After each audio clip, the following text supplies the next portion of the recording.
sans tarder, je donne la parole à M. Sébastien Rivard du RIOC M.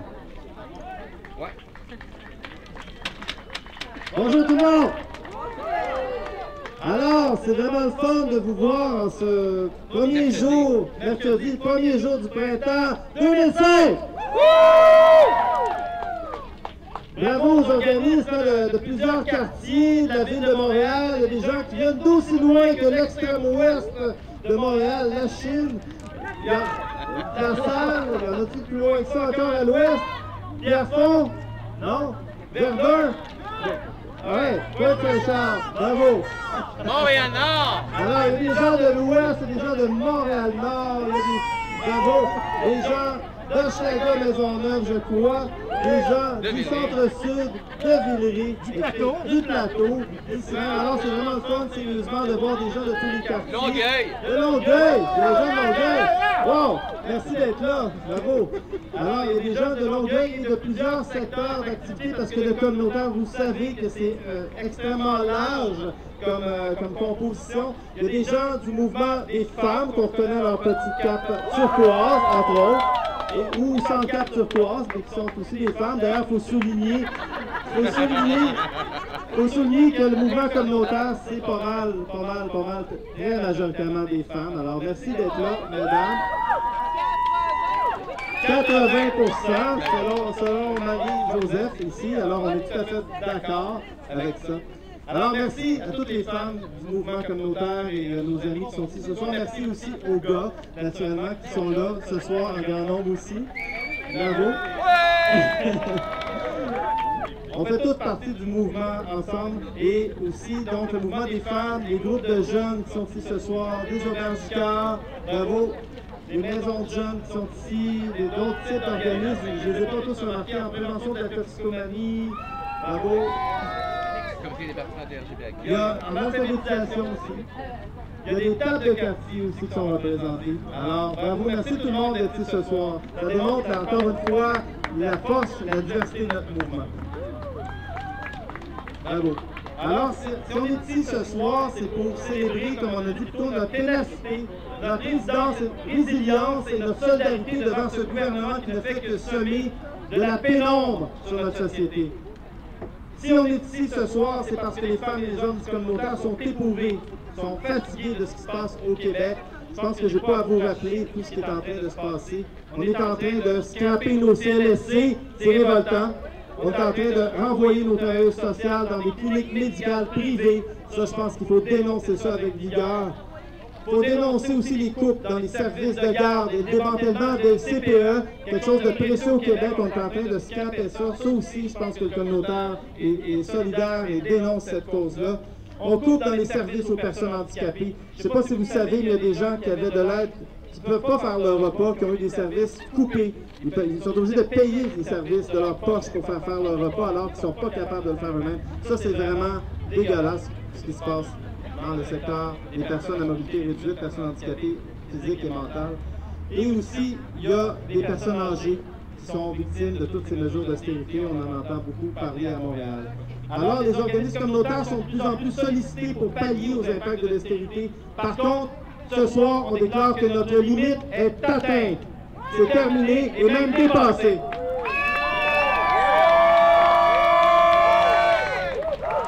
On n'acceptera plus que des milliers de militantes et de travailleurs du communautaire doivent pallier au désengagement de l'État bénévolement ou avec des salaires de misère. C'est terminé. Ce soir, on va encore une fois prendre la rue, encore une fois pour dire au gouvernement et à la population que le communautaire veille et que nous continuerons sans relâche jusqu'à ce que nous obtenions justice. Merci. Merci beaucoup, Sébastien. Je vais maintenant passer la parole à Marjolaine Despart du RAPSIM.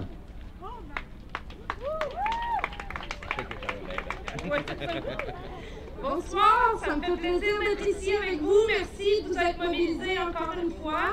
Le RAPSIM, c'est le réseau d'aide aux personnes seules et itinérantes de Montréal, un regroupement de 100 quelques organismes, 110 je pense, d'organismes qui interviennent auprès des populations en situation d'itinérance à Montréal. Peut-être certaines d'entre vous avez vu, il y a quelques semaines, on a sorti une brochure sur l'état de l'itinérance à Montréal dans les différents quartiers. Et malheureusement, on constate que cette situation est en croissance dans des quartiers où on voyait peu d'itinérance auparavant, à Villeray, à Côte-des-Neiges, même dans l'ouest de l'île. Donc, c'est des situations qui sont importantes, c'est des situations qu'on demande au gouvernement de prendre en compte. Et c'est important que les groupes, autant les membres de notre secteur que des autres secteurs qui interviennent aussi en prévention de l'itinérance, soient financés adéquatement pour offrir des services à la population. Donc, on est mobilisés aujourd'hui, on le sera encore demain, après-demain, et jusqu'à temps que ce gouvernement décide de réellement nous entendre, de entendre le mouvement communautaire et de répondre à nos besoins. Alors, merci d'être là, bonne marche, puis bonne soirée. Merci beaucoup. La troisième personne qui va vous parler ce soir, c'est, attendez un petit peu, Alice Charaz, du Raccord. Qui nous a préparé, je pense, une petite surprise. Merci pour la pression. Donc, le Raccord en santé mentale, c'est le réseau alternatif et communautaire en santé mentale qui regroupe une centaine d'organismes communautaires en santé mentale. Il y a très longtemps, les gens souhaitaient des alternatives à la psychiatrie. Et c'est le communautaire qui a donné naissance à des organismes divers et variés, que ce soit de l'entraide, que ce soit des organismes pour les familles de proches qui souffrent d'un problème de santé mentale, ou bien les centres de crise. Et aujourd'hui, alors qu'on se rend compte qu'il y a vraiment des besoins en santé mentale, nous, les organismes communautaires, on a besoin de moyens financiers supplémentaires pour pouvoir justement continuer les solutions originales qu'on offre. Et non, il n'y a pas que la médecine qui vient en aide aux gens, puis je pense qu'à un moment donné, il va falloir s'en rendre compte. Puis c'est ça. Merci d'être là. Puis, c'est une première pour moi. Malgré la noirceur, sachez que tous ensemble, on fait la lumière. Merci beaucoup. C'était justement l'idée qu'on voulait défendre ce soir, c'est que quand on est ensemble, il y a un mouvement de lumière qui se fait et on peut veiller au grain à ce que les choses se fassent comme on l'entend. Quand l'État se désengage, pour les groupes, c'est plus de charges.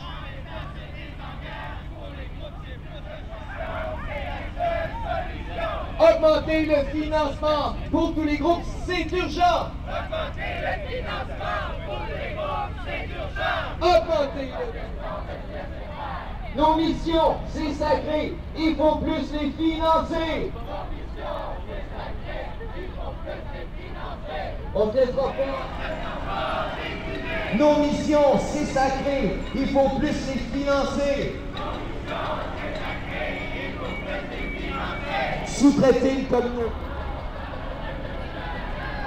Bravo, vous allez chercher le E pour que ça arrive un peu. Le petit étage, 6 mois. Quand l'État se désengage sur les groupes, c'est plus de charges. Continue. Communauté solidaire, organisme communautaire. Calculez comme vous voulez, nos subventions, c'est pas assez. Calculez comme vous voulez, nos subventions, c'est pas assez. Une injection dans nos missions, c'est la seule solution. À qui la rue? À qui la rue? À qui la rue? Faites du bruit!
Gage pour les groupes, c'est plus de charges.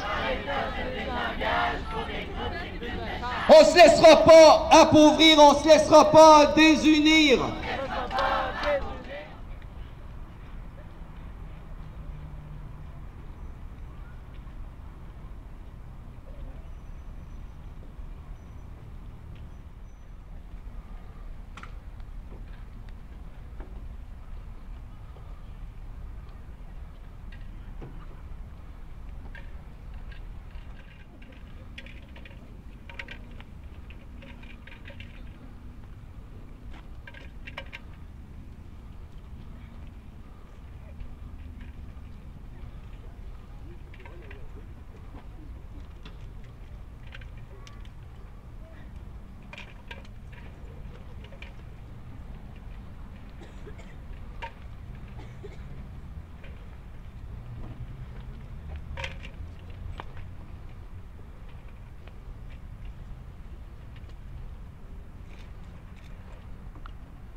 Montréal, 18 mai 2016.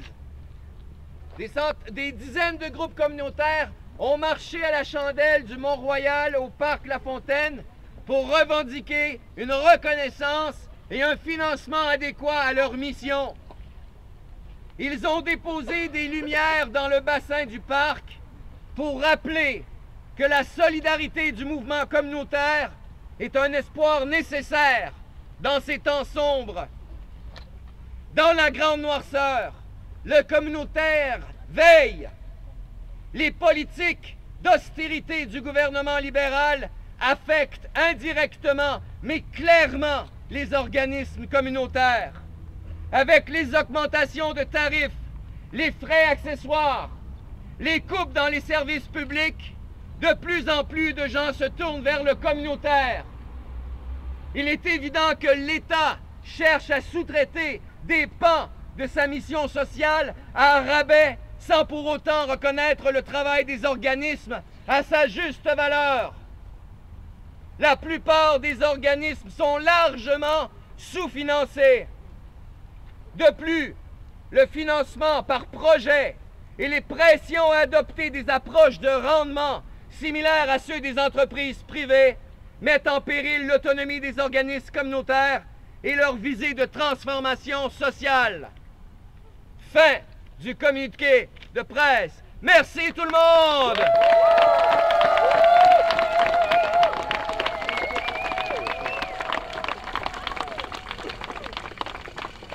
À la prochaine!